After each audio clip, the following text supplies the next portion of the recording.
What gets measured gets managed. If you lost weight and then a few months went by and you realize that your clothes don't fit the way they used to, you're not alone. While researching my bachelor thesis, which focuses on sustainable ways to lose weight and prevent weight regain, I discovered something really interesting. There's one simple habit that over 70% of people who successfully keep the weight off consistently do, that most people who regain the weight they lost tend to skip. And that habit is monitoring your weight. And now before you click away, let me explain.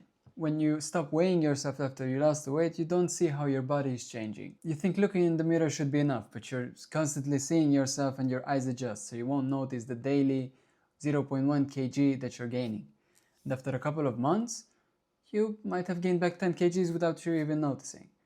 Now you might say, alright then, I will just weigh myself once a week and be done with it. Okay, that's better than nothing, but it still has a flaw. You see, you didn't account for daily fluctuations. If you weigh yourself every Sunday morning and one Saturday you skip dinner and the other Saturday you ate out, the scale is going to show two wildly different numbers, even if your actual fat mass is the same. This wouldn't be a problem, but most people freak out when they see that. That's because when you measure your weight, it's not only fat that you're measuring, you're also measuring your whole body, obviously. Think of it like a backpack. You have your fat, your muscles, your water, your undigested food, and so on. Water, for example, fluctuates pretty heavily throughout the day due to stress, sleep, carbs, salt, and so on. So just by having more water in your system that day, you might think that you're gaining weight, when in fact, you might be losing it, given that you're in a calorie deficit. Okay, but how do we solve this problem? Because daily fluctuations won't go away. Well, we solve this problem by measuring ourselves more frequently and making weekly averages. And if you do this for long enough, you will have multiple weeks of data that you can interpret. And I'll tell you how. All you have to do is compare the last week's average with this week's average. If this week's average is bigger than the last week's, then you're gaining weight. If it's smaller, then you're losing weight. If it's the same, you are maintaining your weight. And this is exactly how I use this method.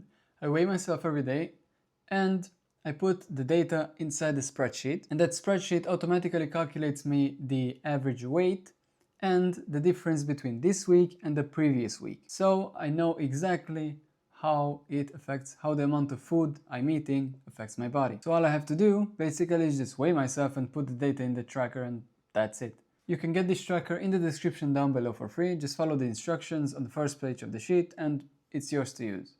There's also one more tracker that it's basically the same, only that it's more complex.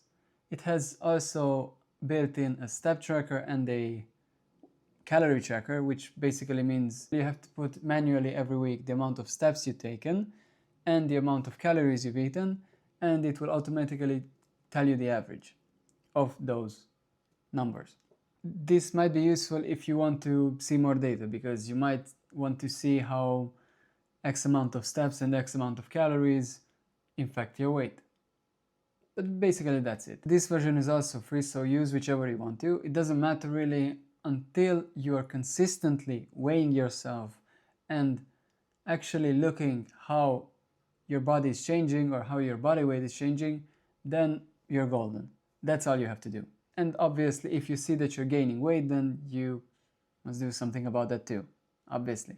But that's another video right there. Now I didn't dive deep into weight fluctuations because I didn't want to overwhelm you with information and you might not even be interested. But if you want to understand how it all affects your body weight and how it happens, why it happens, then I'll make a video that will appear right here when it's done and you can check it out. So bye bye now.